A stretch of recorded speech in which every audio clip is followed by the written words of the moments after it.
नमस्कार, आप देख रहे हैं एसएमबीसी इनसाइट और आपके साथ मैं हूं नकुल चतुर्वेदी। तो आज है 13 दिसंबर। 13 दिसंबर आते ही हमारे दिमाग में वो दिन घर कर जाता है जिस दिन दहशत गर्दों ने भारतीय लोकतंत्र को दहलाने की साजिश रची थी। जी हाँ, उसी दिन 2001 को इसी दिन 13 तारीख को कुछ दहशतगर्द हमारी संसद भवन में घुसे और हमारे संसद भवन को तहस नहस करने की जो कोशिश उन्होंने की थी वो दिन आज याद आ जाता है। उस दिन 5 दहशतगर्दों ने हमारे संसद भवन में घुसकर अंधाधुंध फायरिंग की और वहां पर आत्मघाती हमले भी किए, मगर जो हमारे सुरक्षा बल थे उन्होंने उन पर काबू पाया और संसद को तहस नहस होने से बचा लिया। आइए आपको बताते हैं पूरी कहानी क्या है 13 दिसंबर 2001 की। 13 दिसंबर 2001 भारतीय इतिहास का एक काला दिन।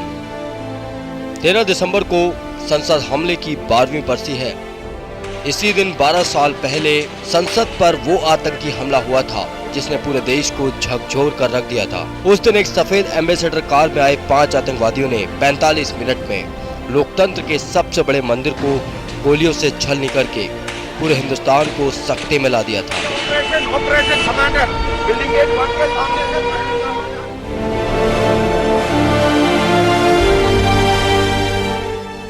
13 दिसंबर 2001 सुबह 11:28 संसद भवन दिल्ली। संसद का शीतकालीन सत्र चल रहा था और हमेशा की तरह सरगर्मियां भी तेज थीं। जिस दौरान विपक्ष के जबरदस्त हंगामे के बाद दोनों सदनों की कार्रवाई 40 मिनट के लिए स्थगित कर दी गई। सदन स्थगित होते ही तत्कालीन प्रधानमंत्री अटल बिहारी वाजपेयी और विपक्ष की नेता सोनिया गांधी लोकसभा से निकलकर अपने अपने सरकारी निवास के लिए कूच कर चुके थे और बहुत से सांसद भी वहां से जा चुके थे। पर तत्कालीन गृह मंत्री लालकृष्ण आडवाणी अपने कई साथी मंत्रियों और लगभग 200 सांसदों के साथ अब भी लोकसभा में ही मौजूद थे और हमेशा की तरह लोकसभा परिसर के अंदर मीडिया का भी पूरा जमावड़ा मौजूद था। समय सुबह के 11:29 संसद भवन का गेट नंबर 11।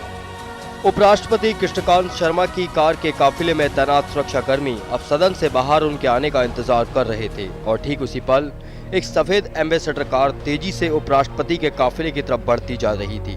संसद भवन के अंदर आने वाली गाड़ियों की तय रफ्तार से इसकी रफ्तार कहीं ज्यादा थी। कोई कुछ समझ पाता कि इससे पहले कार के पीछे लोकसभा के सुरक्षा कर्मचारी जगदीश यादव भागते नजर आए।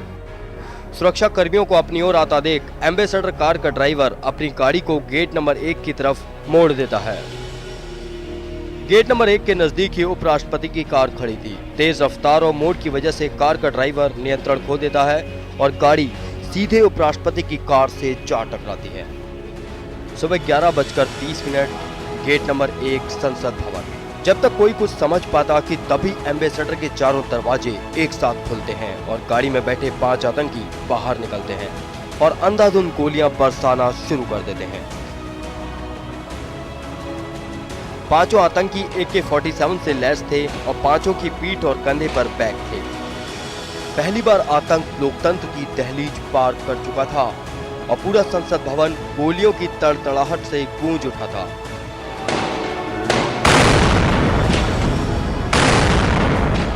आतंकवादियों के पहले हमले का शिकार बने वो 4 सुरक्षाकर्मी जो एम्बेसडर कार को रोकने की कोशिश में आगे आए और उन्हें रोकने की कोशिश की, पर संसद भवन में मौजूद बाकी लोगों को अभी तक पता नहीं चल पाया था कि हुआ क्या है या फिर क्या हो रहा है। गोलियों की आवाज को ज्यादातर लोग पटाखों का शोर समझ रहे थे। किसी को उम्मीद ही नहीं थी कि संसद भवन के अंदर भी आतंकवादी घुस सकते हैं। और फिर तभी गोलियों के गूंज के बीच एक बड़े धमाके की आवाज आती है। गोलियों की गूंज के बाद पहला धमाका ये ऐलान कर चुका था कि दुनिया के सबसे बड़े लोकतंत्र के मंदिर यानी भारतीय संसद भवन पर हमला हो चुका है। जिसके बाद अब संसद भवन के अंदर चारों तरफ अफरा तफरी और दहशत का माहौल था, जिससे जिधर जो कोना दिखाई दे रहा था वो उधर ही भाग रहा था। अब भी गोलियों की आवाज सबसे ज्यादा गेट नंबर 11 की तरफ से ही आ रही थी। 5 आतंकवादी अब भी एम्बेसडर कार के ही आसपास से गोलियां और ग्रेनेड बरसा रहे थे। तभी आतंकवादियों को गेट नंबर 11 की तरफ जमा देख संसद भवन के सुरक्षाकर्मी दिल्ली और CRPF के जवानों के साथ गेट नंबर 11 की तरफ बढ़ते हैं। अब दोनों तरफ से गोलीबारी शुरू हो चुकी थी। गोलीबारी से महज कुछ 100 मीटर की दूरी पर मौजूद गृह मंत्री लालकृष्ण आडवाणी को अब तक हमले की खबर मिल चुकी थी। लिहाजा लालकृष्ण आडवाणी और रक्षा मंत्री जॉर्ज फर्नांडिस समेत तमाम वरिष्ठ मंत्रियों को फौरन सदन के अंदर ही महफूज जगहों पर ले जाया गया। उधर दूसरी तरफ सुरक्षा कर्मियों को गेट नंबर 11 की तरफ बढ़ते देख 5 आतंकवादी भी अपनी पोजीशन बदलने लगे। 5 में से एक आतंकवादी गोलियां चलाता हुआ अब गेट नंबर 1 की तरफ भागता है, जबकि बाकी 4 गेट नंबर 12 की तरफ बढ़ने की कोशिश करते हैं। आतंकवादियों की कोशिश किसी तरह सदन के दरवाजे तक पहुंचने की थी, ताकि वो सदन के अंदर घुस सकें और भारतीय संसद को लहूलुहान कर सकें। इसी अफरा तफरी के बीच एक आतंकवादी जो गेट नंबर 1 की तरफ बढ़ा था, वहीं से गोलियां बरसाता हुआ सदन के अंदर जाने के लिए संसद भवन के गलियारे से होते हुए एक दरवाजे की तरफ बढ़ता है, लेकिन मुस्तैद सुरक्षा बलों की गोली उसकी इस मंशा पर भी ग्रहण लगा देती है और गोली लगने के बाद वो गेट नंबर 1 के करीब गलियारे में गिर पड़ता है। एक आतंकवादी गिर चुका था, पर वो जिंदा था। सुरक्षाकर्मी उसे पूरी तरह से निशाने पर लेने के बावजूद उसके करीब जाने से बच रहे थे, क्योंकि डर ये था कि कहीं वो आत्मघाती हमले में खुद को उड़ा न ले। और सुरक्षा कर्मियों का ये डर भी गलत नहीं निकला, क्योंकि जमीन पर गिरने के कुछ ही पल बाद जब उस आतंकवादी को लगा कि अब वो घिर चुका है और अब कुछ नहीं कर सकता, तो उसने फौरन रिमोट दबाकर अपने शरीर में बंधे बम से खुद को उड़ा लिया। लेकिन अभी तो सिर्फ एक आतंकी मारा गया था और 4 आतंकी अब भी जिंदा थे और लगातार भाग भाग कर परिसर में अंधाधुंध गोलियां बरसा रहे थे। ऐसा लग रहा था मानो वो घंटों मुकाबला करने की तैयारी के साथ आए हैं, क्योंकि उनके पास गोली, बम और ग्रेनेड का पूरा जखीरा था, जो वो अपने शरीर में छुपाकर और कंधे पर टंगे बैग में लेकर आए थे। अब तक एनएसजी कमांडो और सेना को भी हमले की खबर दी जा चुकी थी। आतंकवादियों से निपटने में माहिर दिल्ली पुलिस की स्पेशल सेल की टीम भी संसद भवन के लिए कूच कर चुकी थी, पर संसद भवन में लाइव ऑपरेशन अब भी जारी था। न्यूज चैनल के जरिए हमले की खबर अब तक देश विदेशों तक फैल चुकी थी। इसी बीच शायद बाकी बचे 4 आतंकवादियों को भी अपने एक साथी की मौत की खबर लग चुकी थी। शायद ये खबर उन्हें उस धमाके से मिली थी जो रिमोट के जरिए एक आतंकवादी ने खुद को उड़ाकर किया था। लिहाजा बाकी आतंकवादी अब और ज्यादा घबरा गए। घबराहट में अब 4 आतंकवादी इधर उधर भागते हुए छुपने का ठिकाना ढूंढने लगे। दूसरी तरफ सुरक्षाकर्मी अब चारों तरफ से आतंकवादियों को घेरना शुरू कर चुके थे। गोलीबारी अब भी जारी थी और फिर इसी दौरान गेट नंबर 5 में से एक और अच्छी खबर आई। एक और आतंकवादी सुरक्षा कर्मियों की गोलियों से ढेर हो चुका था। अब बचे 3 आतंकवादी। उन तीनों को अच्छी तरह पता था कि वो संसद भवन से जिंदा बचकर नहीं निकल सकते, लिहाजा उन्होंने भी संसद भवन के अंदर जाने की एक कोशिश की।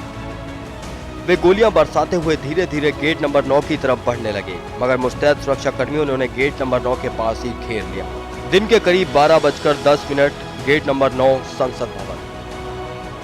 अब पूरा ऑपरेशन गेट नंबर 9 के पास सिमट गया था। दोनों तरफ से लगातार गोलियां चल रही थीं।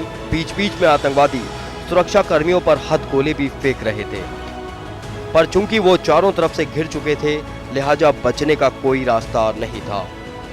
और आखिरकार कुछ देर बाद एक एक कर तीनों आतंकवादी ढेर हो चुके थे। ये था 13 दिसंबर 2001 का वो दिन जो भारत के इतिहास में एक काला दिन बन गया। वो एक बड़ी साजिश थी विश्व के सबसे बड़े लोकतंत्र को चकनाचूर करने की, मगर उसे सुरक्षा कर्मियों ने नाकाम कर दिया। हर बार यही हुआ है। हमारा पड़ोसी देश पाकिस्तान हमेशा भारत के साथ दगाबाजी करता रहा है और भारत ने हमेशा ही उसके साथ एक अच्छे पड़ोसी की भूमिका अदा करते हुए अपने दायित्व का निर्वाह किया। तो ये थी 13 दिसंबर 2001 की पूरी कहानी, जिस दिन दहशतगर्दों ने हमारे लोकतंत्र की संसद को भंग करने की एक बड़ी कोशिश की और सुरक्षा बलों ने उन्हें मार गिराया। तो इस वक्त हमारे साथ जुड़ रहे हैं दिल्ली से हमारे संवाददाता ऋषिकेश कुमार। ऋषिकेश, 13 दिसंबर 2001 को एक ऐसी घटना हुई थी जिसने एक बड़े लोकतंत्र पर हमला किया था। आज भी संसद चलती है, सत्र चलते हैं, स्थगित भी होती है। तो आज की बात की जाए तो क्या आज हमारी संसद सुरक्षित है? जी देखिए नकुल, 3 दिन पहले जब यूपीएससी के कुछ छात्रों ने तकरीबन 200-300 छात्रों ने ठीक उसी तरह से संसद भवन के मेन गेट पर वो पहुंच गए थे और वहां से हंगामा करना शुरू किए थे। सिक्योरिटी वालों को धक्का बनाया था और उसके बाद फिर सवाल उठा था कि क्या आज भी संसद सुरक्षित है।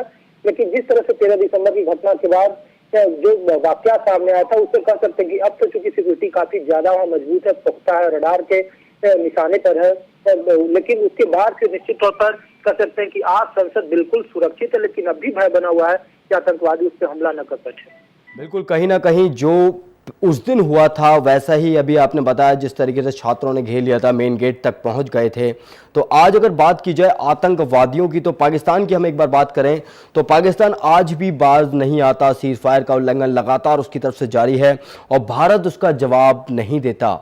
तो क्या ऐसे में हमारा देश सुरक्षित है? क्योंकि आतंकवादी गतिविधियां लगातार जारी हैं, कश्मीर में बम विस्फोट हो जाते हैं, घटनाएं हो जाती हैं, तो सरकार आखिर ऐसे में कर क्या रही है? क्योंकि एक बड़ी घटना थी, वो बड़ी सुरक्षा में चूक हुई थी उस दिन। ऋषिकेश, आप मुझे सुन पा रहे हैं? ऋषिकेश, आप मुझे सुन पा रहे हैं? तो शायद तकनीकी कारणों से ऋषिकेश तक हमारी आवाज़ नहीं पहुंच पा रही है, मगर आपको बता दें कि आज आतंकी हमले की 12वीं बरसी है, जिस दिन 13 दिसंबर 2001 को भारतीय संसद को दहलाने की साजिश रची थी दहशतगर्दों ने। हमारा पड़ोसी देश पाकिस्तान कभी भी इन हरकतों से बाज नहीं आया। लगातार इस साल भी उसने बहुत सीज फायर किया है LOC पर, और हमारा भारतीय देश या भारत की सरकार हमेशा उससे हाथ मिलाने के लिए आगे बढ़ते रहे हैं। मगर क्या उनसे हाथ मिलाना सही है? कैसे आतंकवाद खत्म होगा, ये एक बड़ा सवाल उठता है हम सब के सामने।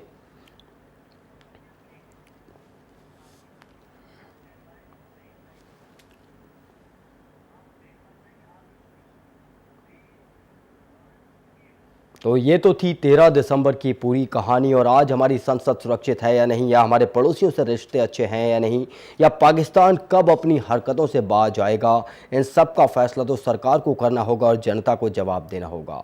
तो फिलहाल हम यहाँ रुक रहे हैं एक ब्रेक के लिए, मगर ब्रेक के बाद बात करेंगे आम आदमी पार्टी की और दिल्ली की। क्यों खाली है दिल्ली की कुर्सी? क्योंकि दो वहाँ पर सत्ताधारी दल हैं, एक सबसे बड़ी पार्टी BJP है, दूसरी आम आदमी पार्टी है, फिर भी आज दिल्ली बिना सरकार के है। तो यहाँ रुक रहे हैं एक ब्रेक के लिए, देखते रहिए SMBC इनसाइड।